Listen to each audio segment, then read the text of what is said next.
sua participação, rigorosamente dentro do tempo, e convido agora a professora Roseli Fishman, professora da Universidade de São Paulo e da Universidade Metodista, que falará em nome da Confederação Israelita do Brasil.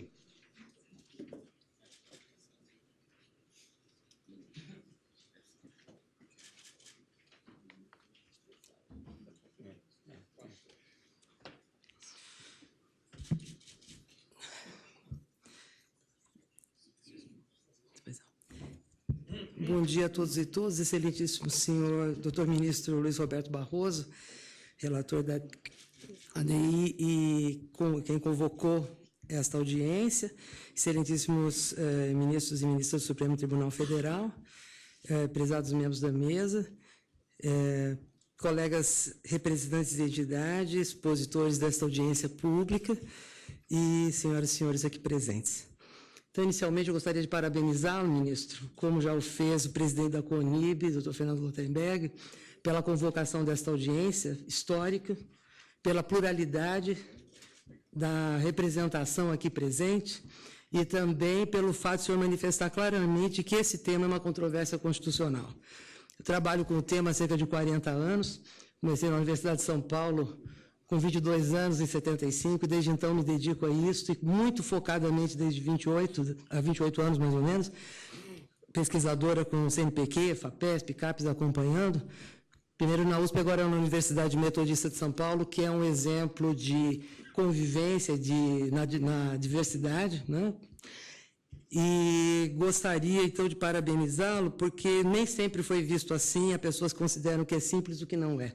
Então, parabéns por isso, muito obrigada por nos dar a todos esta oportunidade de diálogo diverso, mas muito importante. Eu gostaria também de parabenizar a Procuradoria-Geral da República pela iniciativa da ADI, porque justamente propiciou essa possibilidade, e já desde agora, né, então, manifestamos a nossa concordância com a análise de que é inconstitucional o ensino religioso em escolas públicas, como vem sendo praticado. Senhor ministro Barroso, eu trouxe uma série de documentos, um dossiê com dados de nossas pesquisas publicados, já aprovados por CNPq. Eu acredito que possa ser útil à sua equipe na preparação dos seus subsídios. Isso é bastante importante, toda uma parte que a imprensa vem publicando ao longo do tempo, né? Então, é algo que há um conhecimento formado, né, já estruturado, que nós gostaríamos de compartilhar. Então, nesse sentido, parabenizo, porque a ADI da PGR nos propiciou também esta possibilidade, essa discussão tão importante. Por outro lado, respeitosamente, eu digo que daí não concordamos com o futuro, né, com aquilo que é encaminhado como possibilidade de encaminhamento, e que eu acho que isso é natural também, né? O importante é um primeiro passo, que é determinar essa inconstitucionalidade do que está sendo feito, do artigo 33 da LDB, 93, 94, 96, como está hoje em dia, não é? Então, isso é bastante importante, mas, ao mesmo tempo, a ideia de um ensino religioso não confessional parece que não é um bom encaminhamento, ela se transforma muito mais num recurso semântico que, na prática educativa, pode se transformar em oxímoro. Uma coisa, né, é aquilo que nós falamos no debate, que os especialistas conversam, outra é o chão da escola. E, fundamentalmente, é no chão da escola que tudo isso vai depois repercutir. Então, nós precisamos ter isto em vista, né? Não a produção das peças, mas qual a repercussão que isso haverá, né? Então, me parece que o presidente da CNTE invocou vários documentos, né, que complementam também aquilo que a PGR já apontou como sendo inconstitucionais, e essa realização, os exemplos que nós trazemos também de coisas que são realizadas mesmo ao longo, por todo o Brasil, né, em termos de experiências e publicações até de livros didáticos, né, acaba indicando, e me parece que esse conteúdo religioso não confessional não resolve, né? Então, na indicação em meu nome, o doutor Fernando Lautenberg, da CONIB, pedia que o senhor considerasse outras alternativas, né? Então, me parece que essas outras alternativas não serão dadas simplesmente assim, é esta ou aquela, né? Mas vamos levantar. Então, nossa função agora é muito mais indicar problemas que existem, né? Eu acho que nós gostaríamos de deixá-lo realmente muito alerta com o que é isto na sala de aula, né? Então, nós entendemos que toda regulamentação que indica conteúdos no âmbito do ensino religioso e escolas públicas invade a esfera do privado, onde se localiza a liberdade de crença e de culto. Essa questão de liberdade de consciência tão interior, nós vamos voltar a falar isso da criança e de crença, ela vai também para a parte exterior do culto. Então, é algo para ser normatizado em face da existência do dispositivo constitucional? Bem, então, talvez a única coisa que se possa fazer é dizer tudo o que não pode. O que se diz das tábuas da lei de Moisés é que tem os pode e os não pode. Essa só teria os não pode, sabe? Tudo o que não pode, porque hoje em dia é o que mais se faz, Então, numa audiência pública bicameral, que havia sido convocada pelo Conselho Nacional de Educação, uma das pessoas que convocou, o professor Luiz Antônio Cunha, que falará à tarde, no Conselho Nacional de Educação, em 2011, isso já foi exposto, depois lá não teve sequência a todo o debate. Talvez hoje à tarde o professor Luiz Roberto Alves fale um pouco mais do momento. Então, é evidente que, especialmente, a questão do ensino religioso em escolas públicas é o que está aqui em debate, mas também é importante dizer, e aí falando de dentro de uma entidade que representa um grupo religioso, que a existência do ensino religioso no interior das comunidades religiosas integra o próprio direito à liberdade de culto. Então, ele manifesta assim, atividades as mais variadas, tanto na questão da organização de cada grupo religioso, que são atividades que são, do ponto de vista antropológico, aquilo que é chamado rito de iniciação, rito de passagem, que são atividades também incorporadas ao culto regular cotidiano, que vão envolvendo de pessoas idosas aos recém-nascidos. Por exemplo, lá junto aos metodistas, eu vim aprender que a ideia de escola dominical não é para crianças. Quer dizer, os idosos também vão, e eles vão para fazer um pouco de transmissão oral, inclusive, falar da sua experiência. Então, ao lado da convivência intergeracional, que nessa parte da educação religiosa no interior das comunidades é muito importante, que isso, obviamente, está longe do Estado. Mas nós temos também a questão especificamente das escolas religiosas, as escolas que são, hoje em dia, pela lei, chamadas de confessionais, que também é um nome um pouco complicado. Nem todos os grupos religiosos se consideram confessionais, não é o que tem uma confissão, necessariamente, sabe? As palavras são muito... perigosas, assim, elas realmente nos traem muitas vezes. Então, isso é um tipo próprio, dentro da nossa legislação educacional atual, e é bom lembrar que houve um debate muito intenso a partir de 48, década de 50 do século passado, a partir de um projeto Clemente Mariani, que ele chegou a propor que então o ensino primário, que tinha 4 anos, ele propunha para 8, hoje nós temos 9, mas ele propunha que fosse só público, baseado no DIU, e a ideia de que a escola não pode tornar mais diferentes aqueles que já nascem diferentes, muitas vezes desiguais. Então, seria tirado todo o ensino religioso e todas as escolas privadas em geral. E isso, obviamente, foi objeto de uma grande discussão. Depois, Carlos Lacerda apresentou 2 substitutivos contraditórios entre si, E, no final, o que vigorou, e que para nós aqui é importante, foi a ideia de existir a escola privada, e dentro das escolas privadas a escola religiosa, como o fato de que, tirado da Declaração dos Direitos Humanos, que então era muito jovem, dizendo que cabe à família, cabe aos pais escolher o gênero de educação que querem dar a seus filhos. Então, o Estado deveria garantir a existência dessa pluralidade.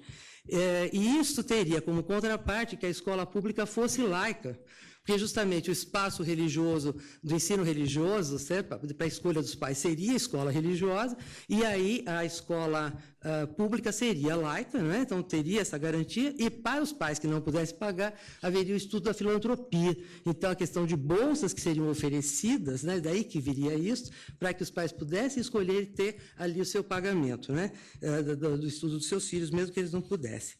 Obviamente, isso também acabou não prevalecendo, Nós temos esse formato que a Constituição Federal de 88 repete, inclusive com a impropriedade chamada de disciplina, que isso é uma coisa que não se toca mais hoje em dia, do ponto de vista de currículo, não existe no ensino fundamental. E também aqui já digo que ensino fundamental, alguns estados estão obrigando no ensino médio. Então, eu aprendi, trabalhando com os colegas do direito, que eu sou só uma educadora, mas eu aprendi que tudo que se refere à cláusula pétrea da Constituição tem que ser interpretado de maneira restritiva e não expansiva. Então, se a Constituição coloca facultativo e só para o ensino fundamental, não pode ser para o ensino médio, um dos não pode, tá certo? E não pode ser transformado em algo que seja, os pais têm que pedir para serem suprimidos da matrícula, ao invés de pedirem matrícula. E isso é um fato em muitos estados do Brasil. As crianças estão automaticamente matriculadas, e para sair precisa pedir, ou seja, há um constrangimento da pessoa precisar expressar que ela não quer. E é direito. As minorias não podem ser constrangidas. E isso é algo que ocorre muito constantemente, né? Então, isso é um ponto importante.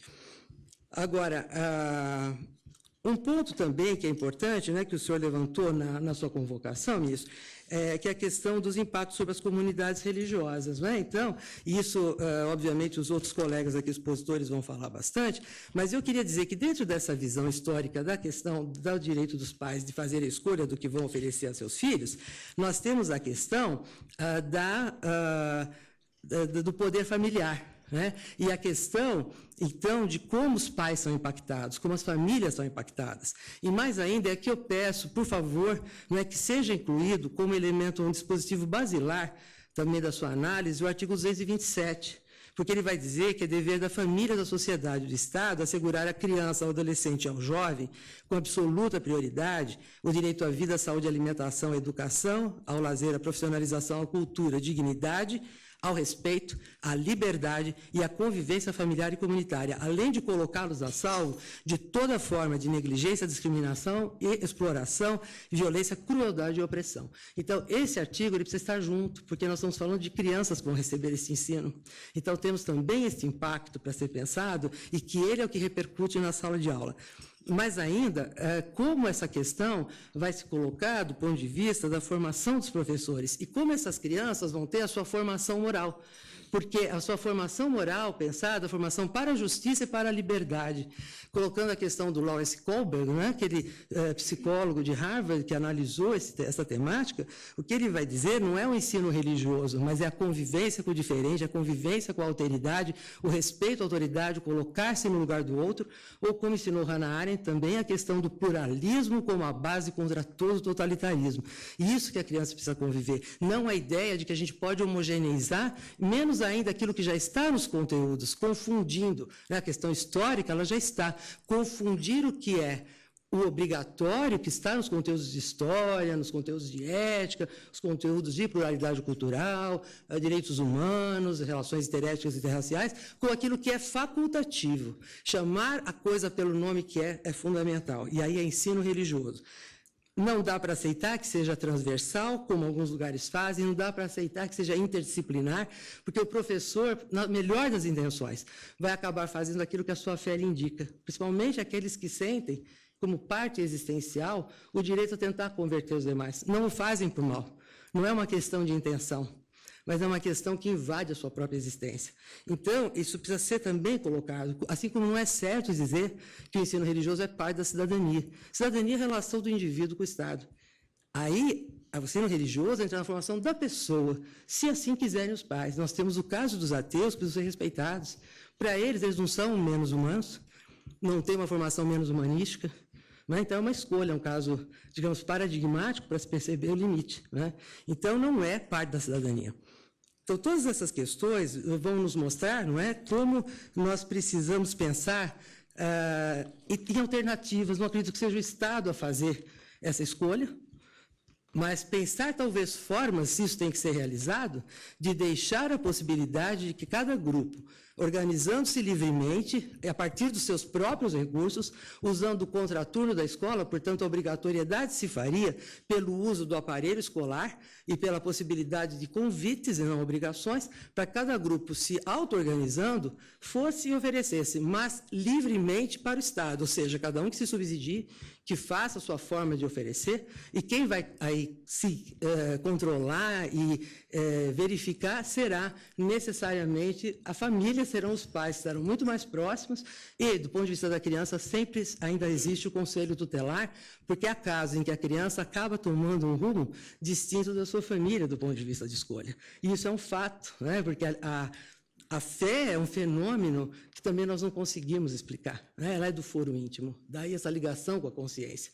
E daí a importância que a liberdade de consciência seja devidamente valorizada na criança, porque é aquilo que vai ser a mãe de todas as liberdades, né? Só fechando muito rapidamente, Solon Borges dos Reis, que foi um dos constituintes, ligado à educação, numa entrevista ao nosso grupo, que compunha uma comissão no governo do Estado de São Paulo, ele disse que isso foi colocado por pressão de grupos religiosos que atuavam politicamente e que eles repetiram o que havia em 46. E ele disse: entendemos que era inaplicável e assim queríamos que o fosse. Então, infelizmente, a situação a que chegamos hoje, né, com essa controvérsia, que nós confiamos na sua sabedoria, né, para ajudar a dirimir essa situação, e agradecemos muitíssimo a oportunidade. Agradeço a CONIB a honra de representá-la. Muito obrigada.